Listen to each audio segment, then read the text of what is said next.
As we approach the chapel, notice how the sounds of the village below begin to fade. Cars, voices, daily life. They're slowly replaced by something older.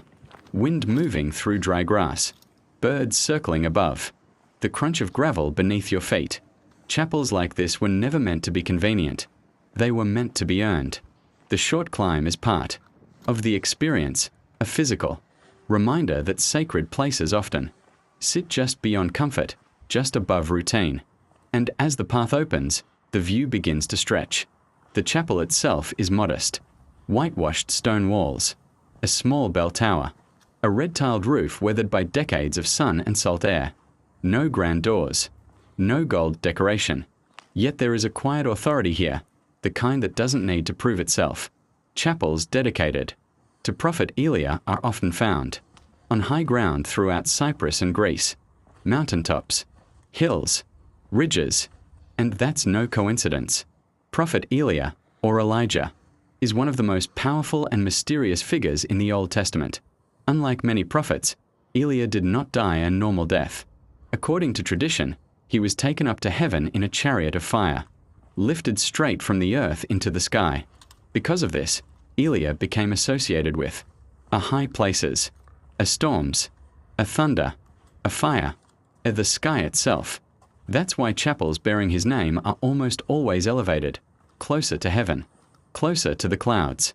Standing here, looking out across Oroklini and the coastline beyond, the symbolism becomes clear. From this vantage point, the village spreads out below us. Red roofs, narrow streets, modern homes mixing with older stone buildings. Beyond that, the coastline glimmers, a thin silver line where land meets sea. This is one of those rare places where you can see everything at once.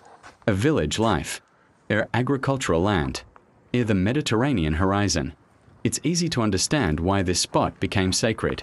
Before maps, before roads, before electricity, this hill was a lookout, a place of safety, a place of prayer. Small chapels like this weren't only for worship. They were places of refuge. During times of a drought, a war, an invasion, a disease, villagers would walk up here together, carrying candles, icons, and prayers.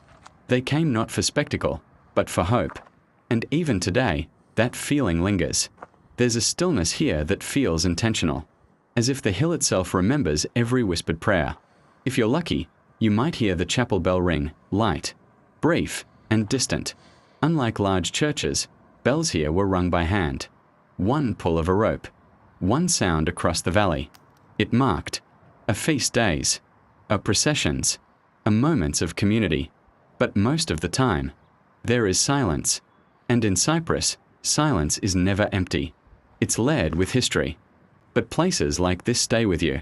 Not loudly, not dramatically. They linger, like a calm thought you return to when the world feels heavy. If you ever find yourself in Oroklini, take the walk. Stand where the wind meets the hill. And listen. Because sometimes, the quietest places tell the longest stories.